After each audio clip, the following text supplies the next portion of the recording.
이민자라고 다 못 사는 건 아니었다. 땅이 하도 넓으니 지역마다 동네마다 사정이 달랐다. 비옥한 들판에 덩그러니 산 하나가 솟았다 해서 고산자라고 불리는 곳에는 조선인들이 100가구 넘게 마을을 형성하며 윤택하게 살고 있었다.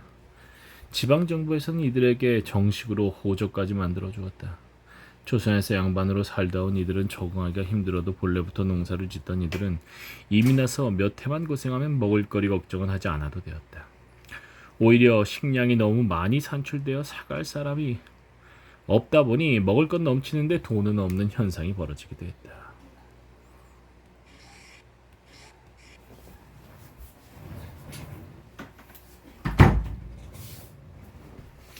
잘 살든 못 살든 가장 큰 골칫거리는 갈치에 가려는 세력들이었다. 큰아들이 한탄했다. 만주야 보니 조선은 양반의 나라입니다. 비록 일본 놈들 밑에 살아도 거긴 법이 있고 질서가 있지 않았습니까? 이놈의 땅에는 온통 도둑놈들밖에 없어요. 마적들이 독립군 행세를 하며 몇 달씩 구장을 잡아가두고 마을 사람들에게 돈과 식량을 내놓지 않으면 죽이겠다고 협박하질 않나. 중국군이 몰려와 강도질을 해가질 않나. 중국군은 마적이나 다름없어요. 우리도 토구를 파고 돼지를 2마리 키웠는데 겨우내 살을 찌워 놓았더니 얼마 전에 중국군이 와서 몽땅 잡아가지 뭡니까? 한 마리는 새끼를 낳아야 하니 남겨달라고 하소연하다 했다가 칼에 맞아 죽을 뻔했지요.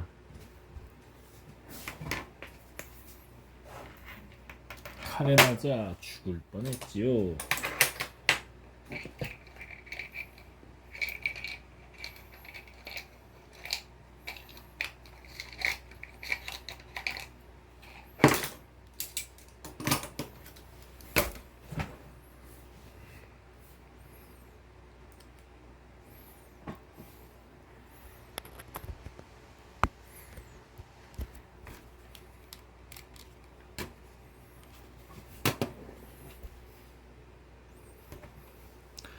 도둑놈 피해요. 도망온 놈이 도둑놈들 소굴이지 뭡니까? 만주 궁궐 장장님이 일본인에게 암살된 지 2년째 되던 해였다. 마적 출신인 장장님은 한때 대륙의 3분의 1을 차지한 거대 군말로 성장하자 중국의 새로운 황제가 되기 위해 치안과 국방에 공을 들였다. 그러나 그의 영역 안에도 또 다른 소규모 군벌이 헤아릴 수 없이 많았다. 대부분이 마적과 다름없는 소규모 군벌들의 군대 기강은 엉망이었다. 장장님이 죽은 뒤 정권을 이어받아 아들 장항량이 그 나름대로 선정을 하려 애썼으나 봉건제와 자본제에다 공산주의까지 뒤섞여 각축을 벌이는 대혼란을 수습하기에는 역부족이었다. 아무 생각도 없는 듯 입을 다문 채 큰아들의 말을 듣고 있던 노인이 처음으로 입을 열었다. 내가 보기엔 당신네 공산당도 50보, 100보요. 나는 사서 삼경도 못 읽은 촌부이지만 당신네들이 자유시에서 조선인 독립군을 수천 명이나 학살했다는 얘기를 들었어. 자유시 참변. 당신네들은 이번에 중국인 지주들을 때려 죽이자는데 아니 지금 우리가 못 사는 게 정녕 그 사람들 때문이란 말이오. 오히려 반대가 아니오. 그 사람들이 아니면 우리는 벌써 첫 해에 굶어 죽었을 거요. 일본 놈들을 물리치자는 말까지는 알아듣겠지만 그 이상은 도통 이해할 수가 없소이다. 나는 자기네 권력을 잡으면 다 될 것 같이 떠드는 사람들 하나도 못 믿겠소이다. 어느 놈 알 것 없이 백성의 고통을 팔아서 권세를 누리려는 것뿐이요. 홍 남편은 당황하거나 언짢아 하지 않고 진지하게 답했다. 자유시 사변에 대한 어르신 말씀은 100번 옳습니다. 입이 100개라도 드릴 말씀이 없습니다. 선선히 인정해버리니 노인은 더 할 말을 잊지 못했다.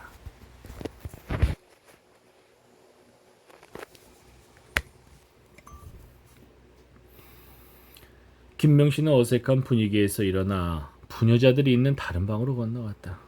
김명씨. 여자들은 등잔불 주위에 삥 둘러 앉아 신발을 만들고 있었다. 만주인들은 헝겊신을 잘 만들었다. 낡은 헝겊을 여러 겹 붙인 뒤 발에 맞춰 재단한 다음 바느질로 단단히 누볐다. 발바닥은 두껍게 만들고 발등에는 색실로 예쁜 술을 놓았다. 중국 처녀들은 결혼할 때 이런 신발을 수십 켤레씩에 갔다. 조선 여자들도 만주에 오면 제일 먼저 헝겊신 만드는 법부터 배웠다. 방구석에는 새로 만들어 놓은 헝겊신이 여남은 켤레 쌓여 있었다. 갸내린 처자가 어찌 이리 힘든 일을 하고 다닌대요. 이리 와보소. 큰 며느리가 김명씨를 신발 옆으로 부르더니 발에 맞는 것을 찾아 맞추고 왔다. 귀한 은따냥까지 주시고 선물이라고는 우리가 만든 신발밖에 없네요. 김명씨는 사용하지 않고 자기 발에 맞는 것을 하나 얻었다. 한참이나 울어대던 두 갓난 아기 중 시어머니의 아기는 젖을 먹고 있고 며느리의 아기는 실컷 젖을 먹고 났는지 잠들어 있었다.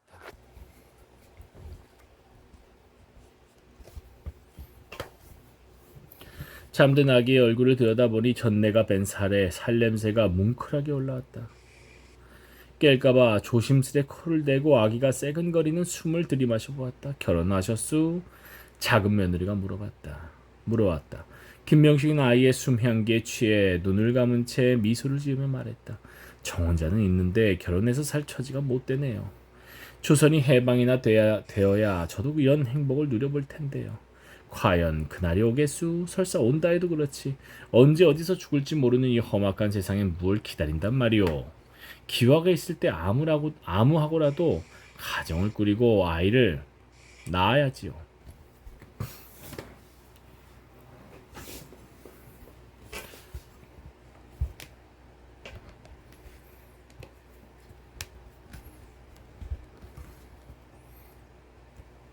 김명씨는 아이의 향기에 취해 상상에 빠져들었다. 아기를 갖고 싶었다. 그날이 오기 전에 권오채와의 사이에서 아이가 태어날 수 있을까? 그날이 오면 어떤 세상이 열릴까?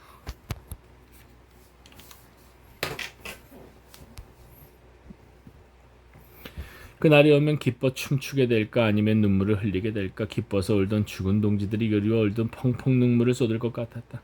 아니 그날을 생각만 해도 벌써 눈물이 고였다. 그날만 오면 조선인의 고통과 슬픔은 한순간에 사라져버리리라. 감옥에서 나가기만 하면 새로운 세상이 열리리라 기대하는 죄수처럼 막연한 희망이 그녀의 가슴을 뛰게 했다. 아기의 입에서 새어나오는 향기로운 생명의 내용처럼 그녀를 설레게 했다. 폭동의 시간. 약속한 시간이 다가오고 있었다. 김명씨는 콜트 권총을 꺼내 치마 위에 올려놓았다. 달빛도 흡수해버리는 무광의 검은 쇳덩이는 죽음을 압축해 놓은 덩어리처럼 무겁게 치마폭을 눌렀다.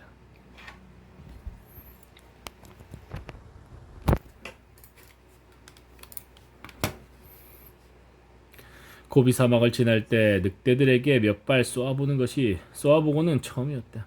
기밀은 잘 유지되고 있었다. 자정이 가까워지면서 하얼빈 주요 공격 지점마다 당원들이 수십 명씩 모여들어 어둠 속에 몸을 숨기고 있었다. 중국군과 일본군이 눈치를 챈 기색은 없는 듯했다. 기차역, 경찰서, 일본 영사관, 전기공사 등 공격 대상으로 삼은 모든 곳이 평소에 밤과 다름없이 한두 개의 전등만 남긴 채 어둠에 잠겨 있었다.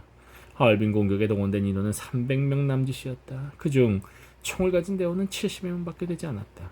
나머지는 낫이나 쇠스랑 아니면 불을 지를 기름통과 헝겊을 감은 나무막대 같은 것들이었다. 맨손으로 동원되어 함성으로 응원하는 응원조는 맨 뒤에서 대기했다. 함성으로.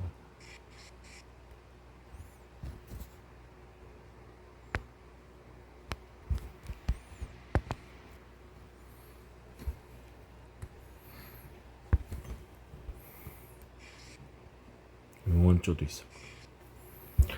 강력한 무기를 든 공격조일수록 앞쪽에 전진 배치되었다. 김명씨가 속한 일본 영사관 공격조에는 30명의 무정대가 배치되었다. 중국 항공서들은 거의 무방비 상태였으나 하얼빈 일본 영사관은 경비가 삼엄했다. 정문에는 38식이나 99식 일제 소총에 대검까지 꽂은 초병들이 서 있었고 모래주머니를 쌓아 만든 참호 위로 기관총이 총구를 내밀고 있었다. 기관총까지 있었어. 목표는 영사관을 불태우는 것이었으나 실패를 하더라도 영사관 내 일본군이 밖으로 나오지 못하도록 막아 다른 공격조가 기차역과 전기공사를 파괴할 시간을 벌어주기로 했다. 영사관 공격조는 다시 세 패로 나뉘었는데 김명씨는 고무공장 간판 밑에 잠복한 제1조에 속했다. 제1조는 선봉임에도 녹슨 총신이 간단한 격발장치뿐인 러시아제 산악용 엽총을 든 서너 명 외에는 그다지 성능을 보장할 수 없는 낡은 권총들을 쥐고 있었다. 총알도 넉넉한 사람이 없었고 수류탄도 다 해봐야 세 발뿐이었다. 손잡이가 나무로 된 긴 막대 모양의 수류탄은 격발 시간을 믿을 수 없었다. 격발 시간, 믿을 수 없는 격발 시간. 날아가다가 터질 수도 있고 땅에 떨어지고도 한참 뒤에 터져 적이 도망칠 시간을 줄 수도 있었다. 그럼에도 기관 총좌를 폭파시킬 수 있는 유일한 무기였다. 기관 총좌. 공격 개시 시간인 자정이 가까이 오고 있었다. 영사관 공격의 책임자는 황진현이었다. 황진현. 그는 수류탄을 든 세 사람을 영사관과 가까운 지점으로 보낸 뒤 오리걸음으로 대원들 사이를 누비며 속삭였다. 기관총 제압이 우선이요. 수류탄을 든 동물들이 참호에 접근하는 동안 우리는 최대한 적들을 교란시켜야 하오. 그래야 영사관 뒤쪽을 맡은 동무들이 기습을 할 수 있을 거요. 후방 응원조에는 여성들이 여럿 있었으나 선봉대 중에는 김명씨가 유일한 여성이었다. 이 모습이 신기한 듯 수염이 덥수룩하니 사냥꾼 풍물한 함경도 출신 당원이 김명씨에게 웃으며 말을 걸어왔다. 여성 동물의 권총은 쏘아봤어? 황새다리같이 가는 그 손목으로 버티기엔 반동이 셀 텐데 잘못하면 옆 사람 얼굴이 날리는 수가 있주다. 조선인은 모스크바를 막사과로 불렀다. 막사과. 황진현이 대신 대답했다. 여성 동무라고 낮추보지 마시오. 김희연 동무는 막사과에서 군관학교까지 나온 여걸이 올시다. 공산대학은 군관학교가 아니었다. 사람을 죽여본 적도 없고 전투에 참가해본 것도 처음이었다. 모스크바에서 권총을 지급받을 때 표적지에 대고 몇 방 쏘아본 게 전부였다. 살아있는 사람의 머리나 가슴에 총알을 박는 게 어떤 기분인지 상상할 수 없었다. 오직 위로가 되고 힘이 되는 것은 자신이 혼자가 아니라는 점이었다. 그녀는 양손으로 콜트 권총을 감싸쥐고 서늘한 냉기가 손바닥을 타가 올라오도록 내버려두었다. 1930년 5월 30일이었다.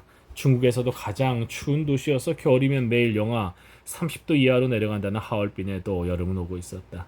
자정이 가까워져도 냉기가 심하게 느껴지지 않았다. 다들 담배가 피우고 싶으리라는 생각이 들었을 때였다. 손목시계 바늘이 정각 12시를 가리키는 순간 황진현의 명령이 떨어졌다. 공격하라. 외적들을 한 놈도 남김없이 죽여라. 시가지 곳곳에서 총성이 울리기 시작했다. 동시에 무기가 없는 응원조가 함성과 구호를 지르기 시작했다. 일본 제국주의 타도하라. 자본의 추구들을 타도하라. 고무공장 간판 아래 몰려있던 공격조는 일제히 영사관을 향해 날려갔다. 밖에 서 있던 일본군 초병 하나가 털썩 주저앉고 다른 하나가 방어벽 뒤로 숨는 게 보였다. 기관총 총구에서 불꽃이 튀기 시작하면서 날아온 총탄이 슉슉 소리를 내며 스쳐가는가 싶더니 공격조 2명이 돌에 걸려 넘어지듯 맥없이 쓰러져 버렸다. 벽에 붙어라 엄폐. 황진현이 소리쳤다. 공격조는 쓰러진 2명을 남겨둔 채 양쪽 건물 모퉁이 뒤로 몸을 숨겼다.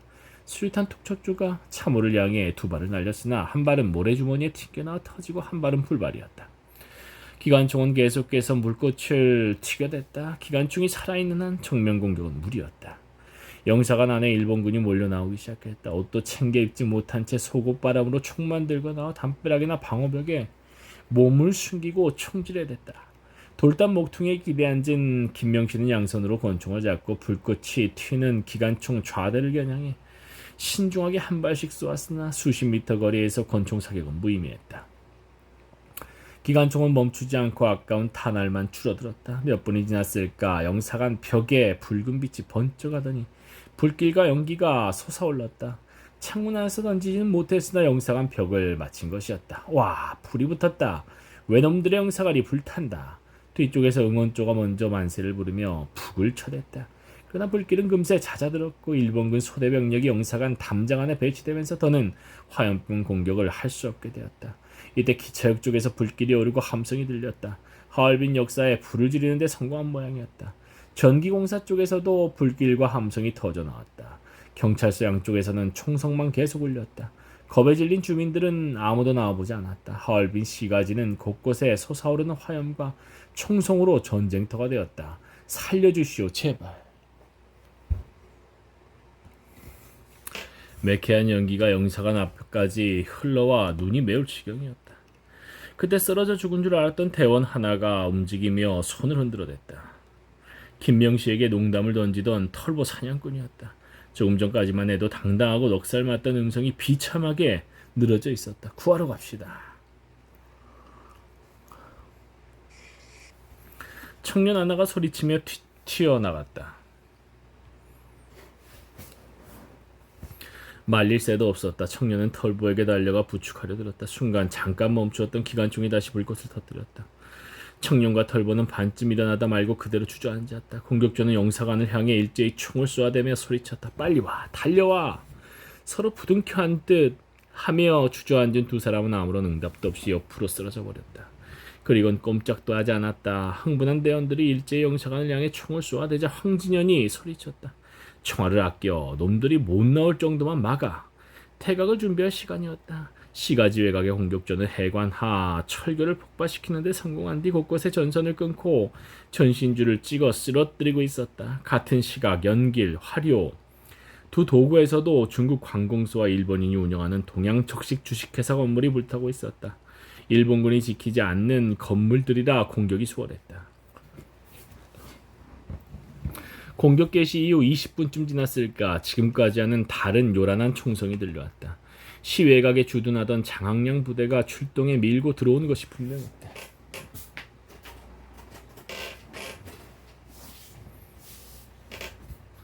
시외각에 주둔하던 대원들의 총알은 이미 거의 소진된 상태였다. 철수, 철수. 황 대장이 소리쳤다. 증원대가 온다는 것을 확인한 일본군 기관총은 더 요란하게 총탄을 퍼부어댔다. 일본군 병사들이 벽을 따라 밀고 들어왔다. 대원들은 시신을 챙길 새도 없이 빠르게 퇴각하기 시작했다. 시가지를 빠져나오는 내내 김명신은 버려둔 시신들을 생각했다. 조선이 해방되는 날, 사회주의 혁명이 성공하는 날, 그들을 대신해 눈물을 흘려주리라 생각했다.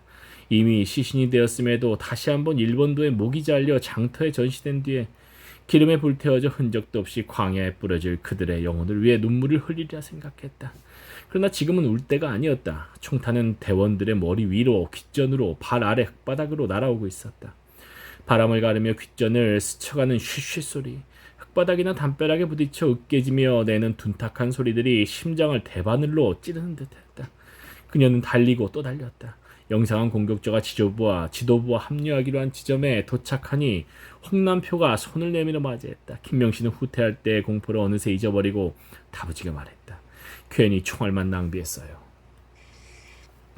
제 손으로는 한 명도 못 죽인 것 같아요. 저와 나면 충분히 성공한 것이니 자책하지 말게. 홍남표의 웃음소리에 뒤돌아보니 연기에 덮인 시가지 곳곳에 치솟아오른 불꽃이 하늘 높이 일렁이고 있었다. 불을 끄기 위해 뛰어다니는 사람들의 숫자는 점점 늘어나고 은은히 들려오던 총성은 차츰 줄어들었다. 게으르고 겁 많은 중국군은 추적해오진 않았다. 대원들은 자랑스러움과 불안함이 뒤섞인 얼굴로 불길이 꺼져가는 광경을 지켜보았다. 폭동 책임자, 총책임자 김근이 말했다. 이만하면 대성공이요. 다음번 공격 때까지 다들 안전하게 자기 자신을 보호하시오. 놈들의 대대적인 탄압이 시작될 거요. 주둔지도 병영도 없는 인민의 군대였다. 다음번 동원령이 떨을 때까지 대원들은 각자의 삶의 터전에서 정체를 숨기고 생업에 종사해야 했다.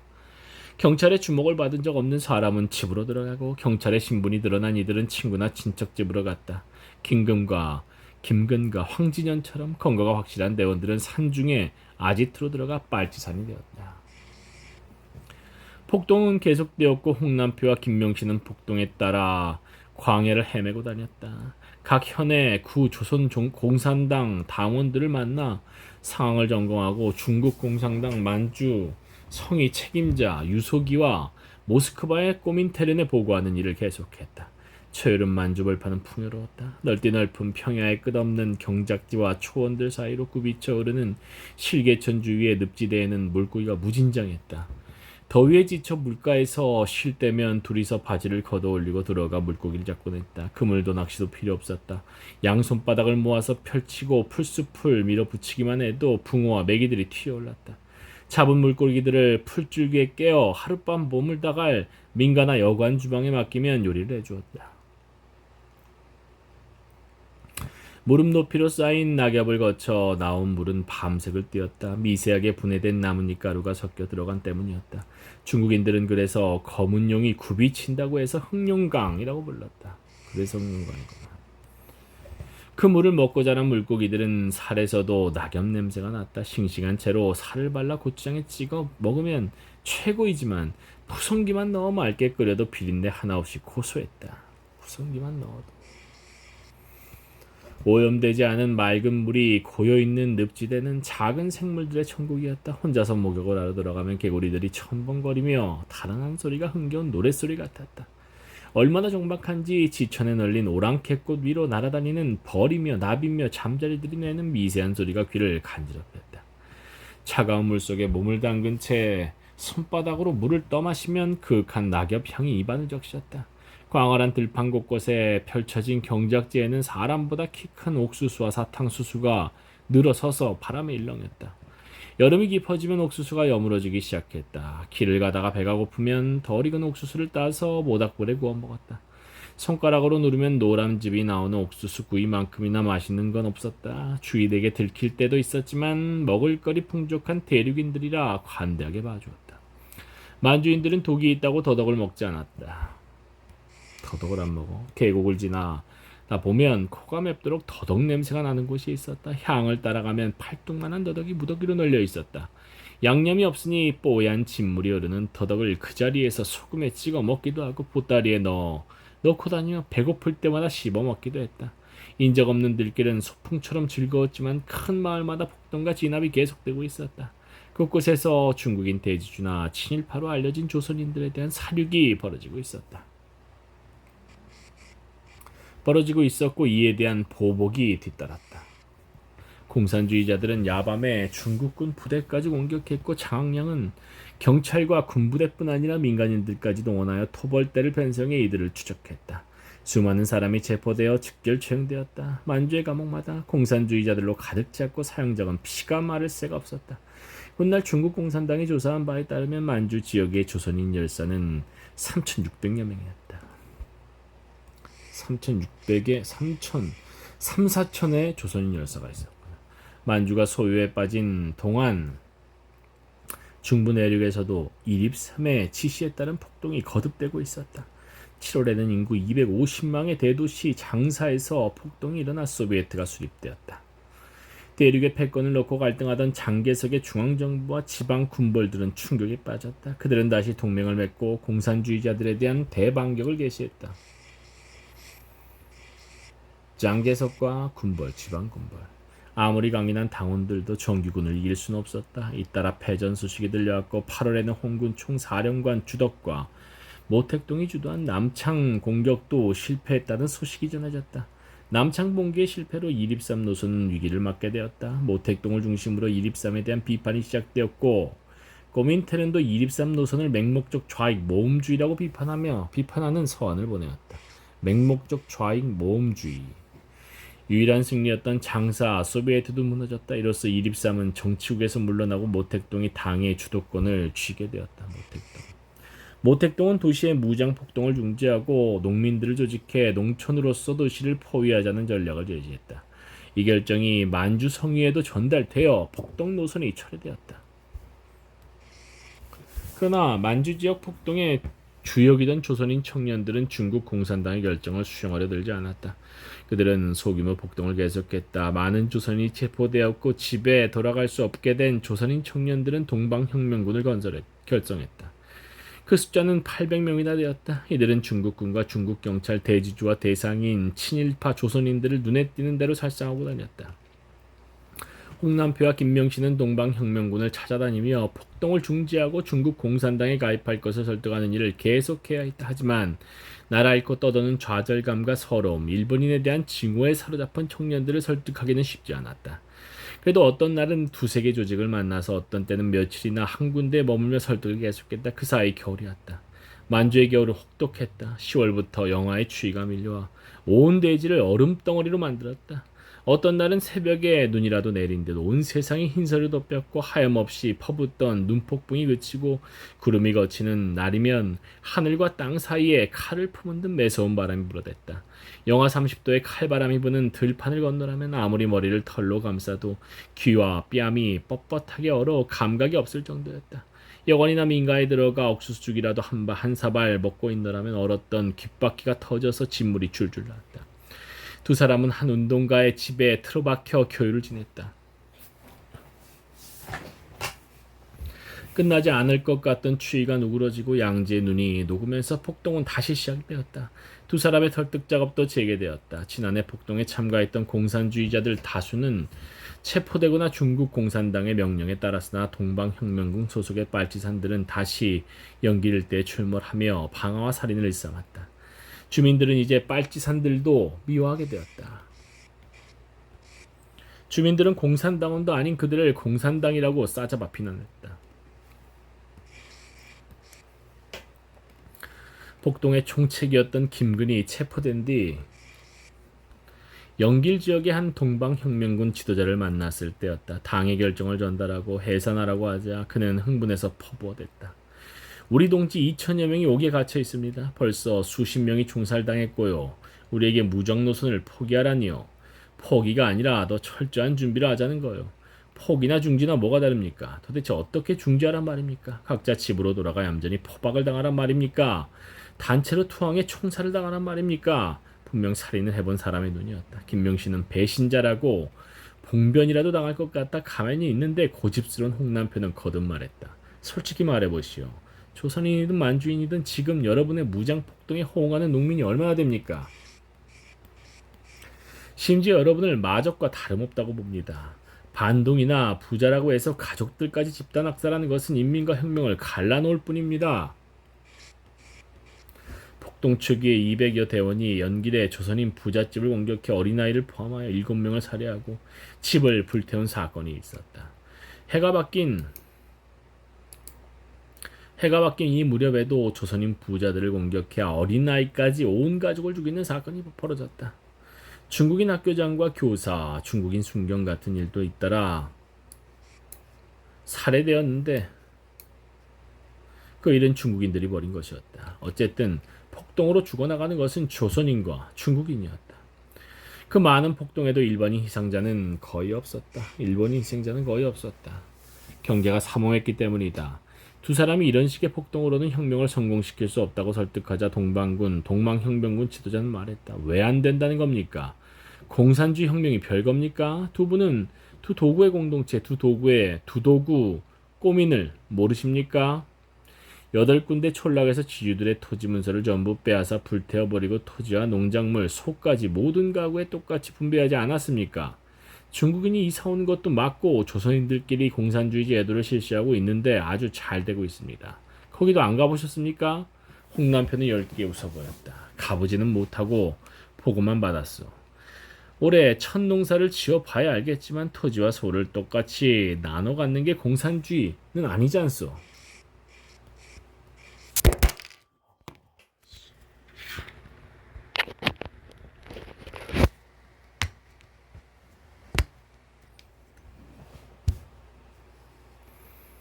자본주의 안에서도 평등한 조건을 만들어주는 것뿐이지요. 사적 소유를 인정하는 한 공동체는 오래가지 못하고 다시 빈부격차를 낳게 될 거예요.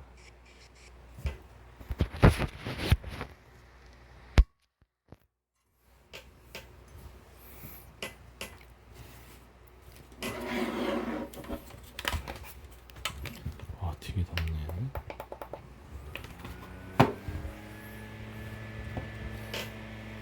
설사 성공한다 해도 4억 인구가 살아가는 대륙에서 수백 명이 평등 생활을 하는 게 무슨 대수겠어.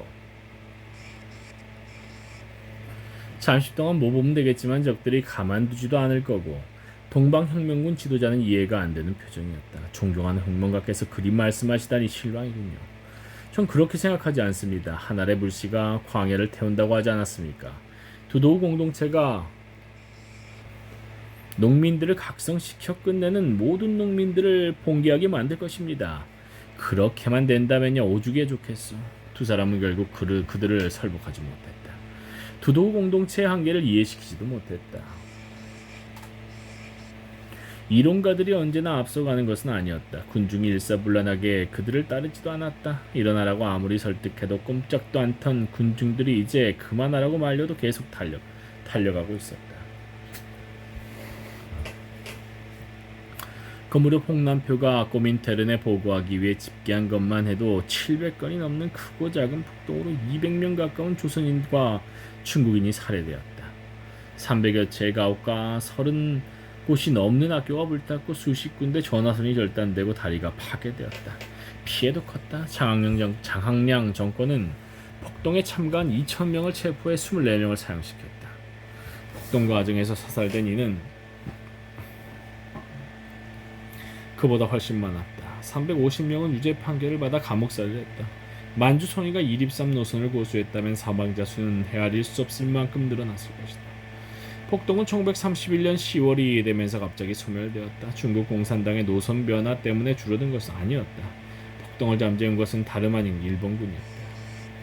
일본군은 9월 18일 봉천에 중국군 대본영 공격을 시작으로 삽시간에 만주 전역을 차지했다. 중국과 비교할 수 없는 체제를 갖춘 일본군 앞에 폭동은 저절로 잦아들었고 동방혁명군도 소멸했다.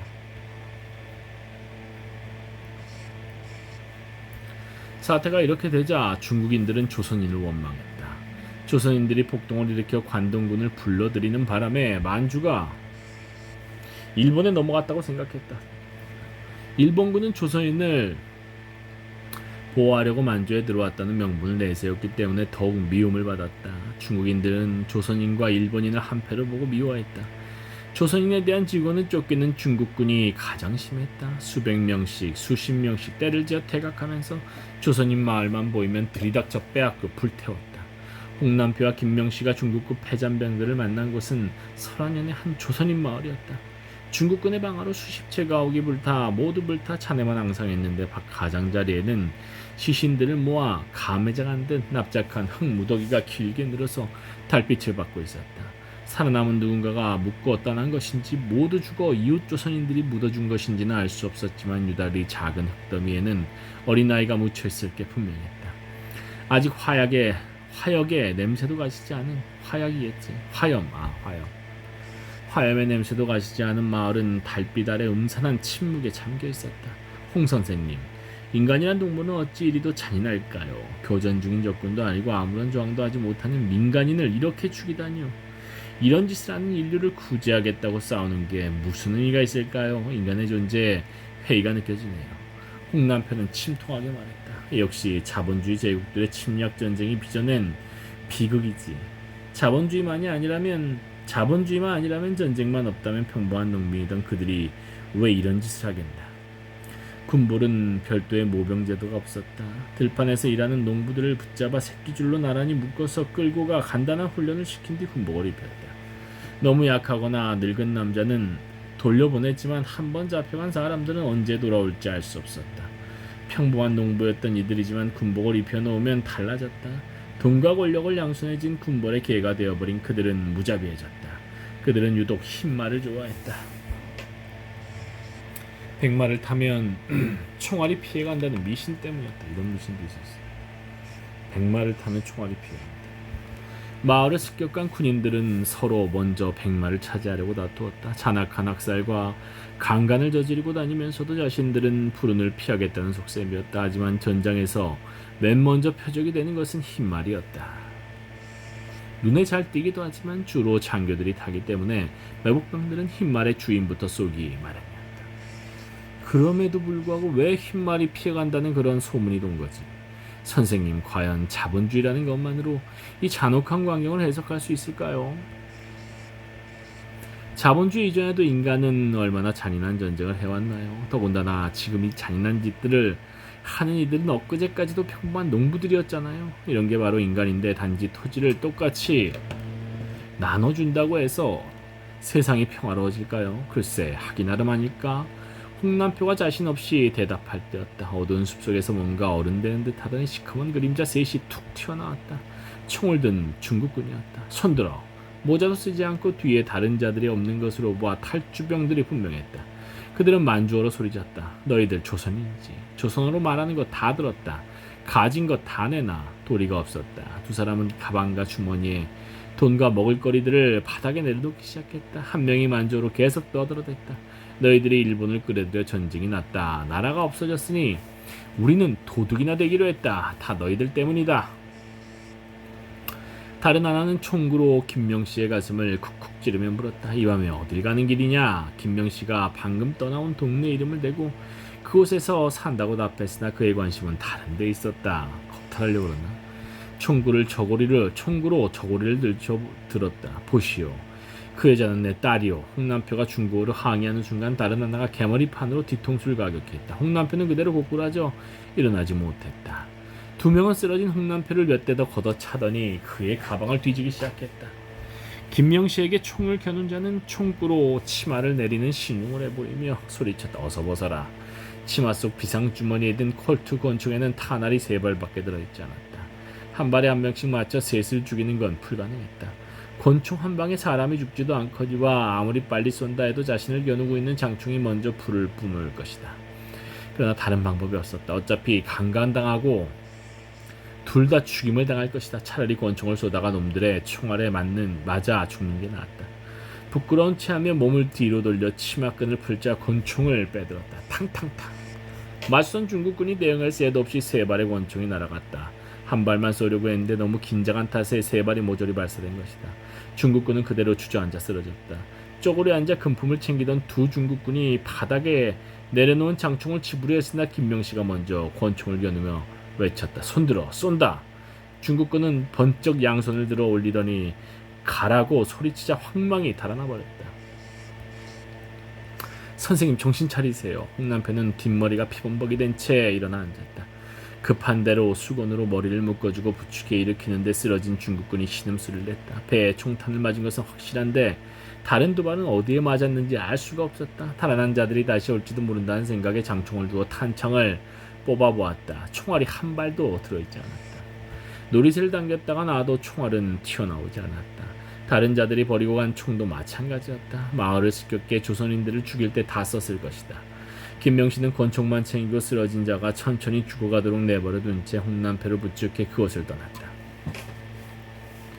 밤새 걷고 걸어 날이 밝을 무렵 두 사람은 반대편에서 걸어오는 한 무리의 조선인들을 만났다.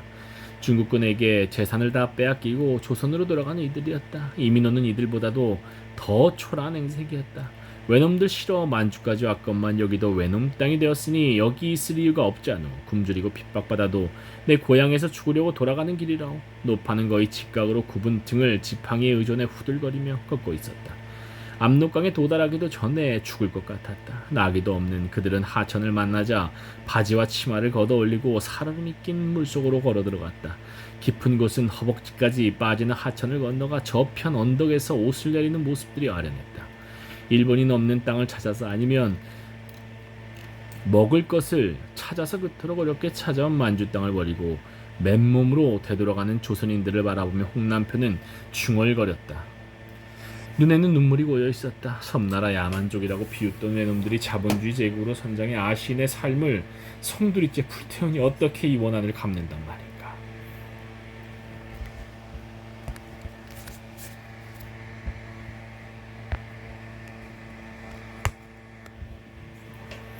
언덕 너머 아스라이 사라지는 조선인들을 바라보는 김명씨의 눈에도 눈물이 고여 세상이 흐릿해졌다. 이별. 흑룡강을 건너 하얼빈 천진을 거쳐 상해로 가는 길은 험난했다. 기억할 수도 없을 만큼 수많은 위험한 고비와 굶주림을 견디고 상해에 도착한 것은 1931년 11월 중순이 다 되어서였다. 조봉환과 제외했을 때 처음 들은 소식은 오빠 김영선이 바로 얼마 전에 국내로 파견되어 갔다는 것이었다. 파견된 사람치고 체포되지 않은 이가 없으니 오빠를 언제 다시 만날지 알 수 없었다. 조봉암이 두 번째로 전해진 소식은 김무정이 또다시 무장폭동에 참가했다가 전사했다는 것이었다. 김무정 씨가요? 그 날랜 사람이 어쩌다가. 김무정이 결국 전사했다. 안타까워하는 김명씨를 넌지시 바라보며 조봉암은 조심스럽게 말을 이었다. 대단한 친구인데 참 안 됐지. 그리고 이건 참 말하기 힘든 이야기인데 권오체 동무가 적들의 손에 숨지고 말았어. 권오체도 숨졌네. 쇳덩이에 맞은 듯 머리가 띵했다. 앞선 이야기는 권오체의 비극을 알기 위한 서두에 불과했다. 조봉암은 침통한 표정으로 말했다. 공장에서 파업을 이끌다가 체포되었는데 극심한 고문을 당한 끝에 감옥에서 다 죽어가다가 병보석으로 나오자마자 숨이 끊어졌다.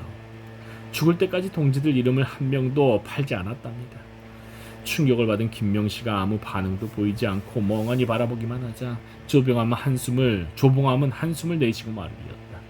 벌써 여러 달 전 이야기인데 김명씨 동부가 만주에 있으니 연락할 길도 없고 또 알린다 해서 무슨 수가 생기는 것도 아니어서 돌아오기만을 기다리고 있었어. 조봉암이 하는 위로의 말은 하나도 들리지 않았다. 멍하니 앉아있던 김명씨는 아무 말 없이 거리로 나갔다. 그리고 하염없이 걷기 시작했다. 영마대로 빌딩 숲을 지나 황포강변을 마냥 걸어다녔다. 눈물이 마를 때까지 아무데나 걸터앉아 손바닥으로 얼굴을 가리고 울었다. 고노체와 같이 갔던 식당의 문고리를 잡아볼 때면 그와 살던 셋집의 대문 앞에 설 때만 미친 여자처럼 혼자 미소를 지었지만 눈물을 멈추지 않았다.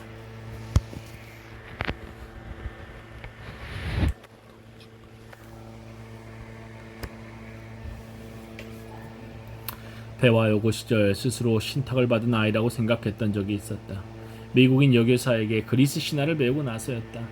자기 곁에 있어주는 사람, 자기를 사랑해주는 사람에게는 행운이 따르는 신화의 여주인공이 되고 싶었다.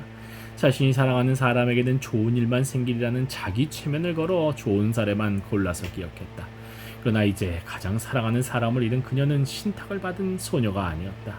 혁명이 희망과 사랑을 주었다면 그 대가로 슬픔도 받아야 한다는 사실을 깨닫게 된 25살의 평범한 여자일 뿐이었다. 김명씨가 슬픔에 빠져 한동안 아무 일도 하지 못하고 있던 11월 27일 중국 공산당 홍군은 강서성 서금에서 정부군을 몰아내고 중화소비에트 공화국을 수립했다. 일본은 점령지 만주에서 만주국을 세워 청나라의 마지막 왕 부위를 왕으로 앉혔다. 일본은 중국군이 만주 수복전쟁에 집중하지 못하도록 해군을 동원해 상해를 공격했고 몇 달간의 시가전 끝에 정전을 하는 사이 만주는 온전히 관동군의 지배 아래 들어갔다. 이로써 중국 대륙은 국민당, 공산당, 일본 등 세 정부로 분할되었다. 혼돈은 더욱 깊어졌다. 상해의 공산주의 운동에도 변화가 있었다. 홍남표와 김명씨가 만주에 가 있는 사이 상해에는 꼬민텔은 조선위원회 위원들이 와 있었다. 조선위원회는 꼬민텔은 조선공산당을 해체한 대신 새로운 공산당 건설의 임무를 맡긴 조직으로 책임자는 박헌영이었다. 조선위원회 모스크바에서 레닌 대학을 마친 박헌영은 기관지 편집 책임자로 임명되어 버시자 동지인 김다냐 그리고 아내 주세죽과 함께 상해에 온 것이다. 김다냐와 주세죽.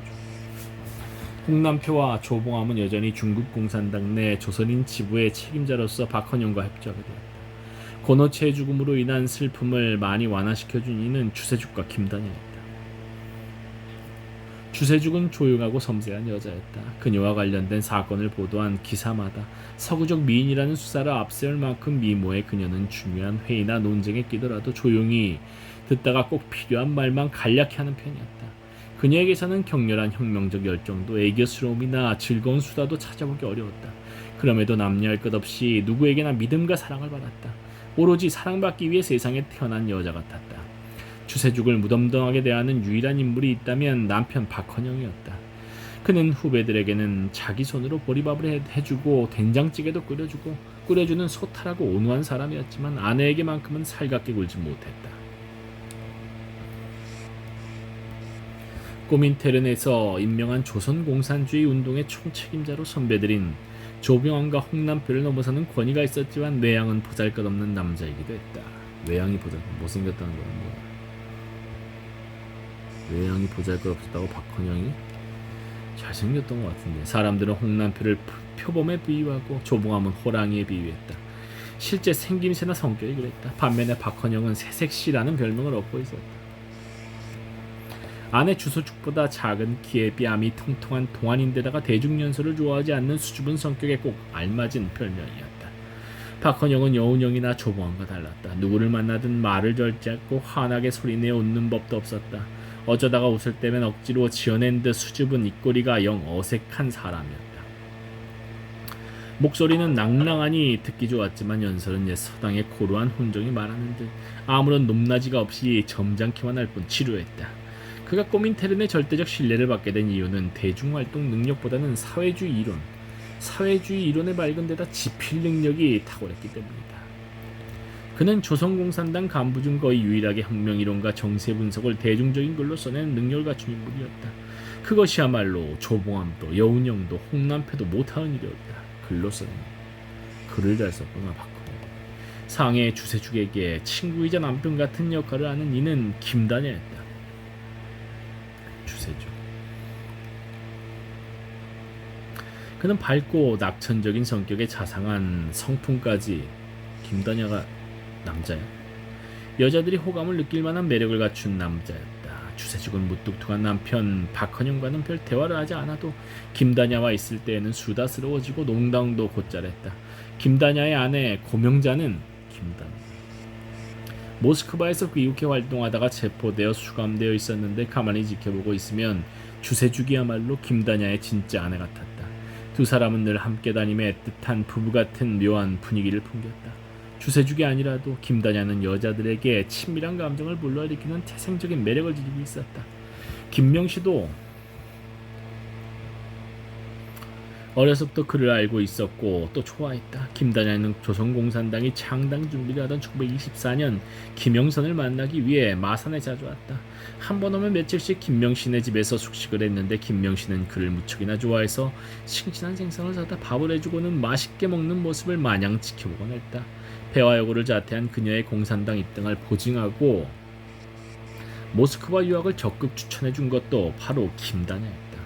대중조직가로서 김단야의 능력을 잘 알고 있던 박헌영은 그를 국내 조직을 책임지는 전권위원으로 임명했다. 그러나 김단야는 초선에 파견되자마자 경찰의 대대적인 추적을 받아 쫓기듯 상해로 돌아오고 말았다. 한 번 보면 잊기 어려운 외모 때문에 많은 사람이 그를 기억하고 있던 탓이었다. 도대체 어떻게 생긴 거야 김단야? 찾아볼까? 김단야.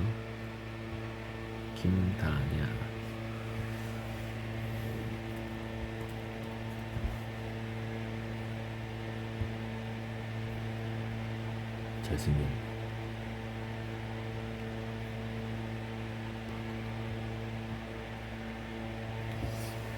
괜찮은데. 박헌영이 새 정권위원으로 지명한 이는 김영선이었다. 이런 수준이나 조직가로서의 능력이 탁월한 데다 마산 이외의 지역에는 얼굴이 알려지지 않았기 때문이었다. 김명씨가 만주에 있을 때 국내에 들어간 김영선은 잡히지 않고 잘 활동하고 있었다. 김명씨도 조선으로 돌아가고 싶었다. 중국 공산당원의 신분으로 중국의 혁명을 위해 목숨을 걸고 싶진 않았다. 끝없이 합작과 배신을 거듭하는 장개석 정부와 공산당과 군벌. 장개석, 공산당, 군벌, 합작과 배신. 여기에 일본까지 아세안 대륙의 혼란 속에 자신의 일생을 바치기는 아까웠다. 조선인이 할 일은 조선으로 돌아가 조선공산당을 재건하는 일이라고 생각했다. 고노체가 못다한 그 일을 대신하고 싶었다. 복수를 하고 싶었다. 고노체의 원한을 풀어주고 싶었다. 박헌영에게 말하니 흔쾌히 승낙했다. 마침 국내 김영선에게 활동자원과 기간지를 전달할 사람이 필요하던 참이었다. 김명씨에게 주어진 임무는 활동자금 400원과 기간지, 커뮤니스트 1에서 3호를 전달하는 것이었다. 임무를 완수한 뒤에는 인천 지역 공장 노동자들을 조직하기로 했다. 이에 필요한 접선 대상자 명단과 주소는 머릿속에 암기했다. 박헌영은 동행도 한 명 붙여주었다. 이상훈이었다. 국경의 검문 검색을 통과하는 데에는 여자가 훨씬 유리했다. 여자 혼자 이동하는 것이 가장 안전했다. 이상훈을 동행시킨 것은 김명씨를 보호하기 위해서가 아니라 거꾸로 이상훈을 보호하려는 것이었다. 어차피 국내에 들어가서도 함께 인천에서 활동해야 했다. 이상훈은 김명씨와 동갑이었다. 조선인 치고는 큰 체격에 먹성도 좋고 힘도 좋았다. 상해 시절 온갖 일을 도맡아 뛰어다니면서도 늘 웃는 얼굴로 재치있는 농담을 즐기는 유쾌한 청년이었다. 허술하기에 더 정이 들기도 했다. 김명씨가 만주에 가 있던 사이에 왔기 때문에 오래 함께 일할 기회는 없었지만 금방 친해져 조선에서도 함께 일하라는 명령을 받은 것이었다. 상해를 떠나던 날 주세죽이 부두까지 배영을 나와주었다. 주세죽은 오랫동안 김명씨를 안아주고 등을 도닥여 주었다. 언제나처럼 박헌영 대신 김단야가 그녀 옆을 지키고 있었다. 마산에 드나들 때 쓰던 김다냐의 본명은 김태현이었다. 김태현이 원래 본명이? 태연 오빠, 내가 어렸을 때 오빠랑 결혼하는 꿈을 꾸었다는 걸 알아요? 김다냐는 활짝 소리내 웃었다. 왜 몰랐겠니? 네 눈에 다 쓰여 있었거든. 내가 청혼했으면 받아주었을까요? 그야 모르지. 명시, 너는 참 당돌한 꼬마였어. 지금도 그렇지만. 김다냐는 양팔을 펼쳐 그녀를 이껏 끌어안아주었다. 꼭 무사히 돌아와라. 걱정 마세요 오빠. 아수라 같은 북만주에서도 살아 돌아온걸요. 미래에 대한 어떤 약속도 무의미한 순간이었다. 무사히 돌아올 확률은 거의 없었다. 언제 다시 만날지 알 수 없는 이별이었다. 상해에서 요령선 앙동형으로 가는 중국 내륙선이었다. 포동 항구를 벗어나는 증기선의 갑판에 서 있으려니 상해가 바다에 뜬 도시처럼 둥실둥실 멀어져 갔다. 김명신은 울지 않았다. 상해에서의 추억을 뒤로하고 지난해쯤 권호채가 홀로 지나갔을 귀한 론을 더듬어가는 길이었다. 어딘가에 남아있을 그의 채취를 찾아가는 길이었다. 자신을 제외한 모든 사람에게 친절했던 한 따뜻한 영혼이 뿌리고 간 빛의 흔적을 쫓아가는 길이기에 그녀는 울지 않았다. 그것은 또 다른 희망과 사랑을 찾아가는 길이었다. 1932년 3월이었다. 10 고미니스트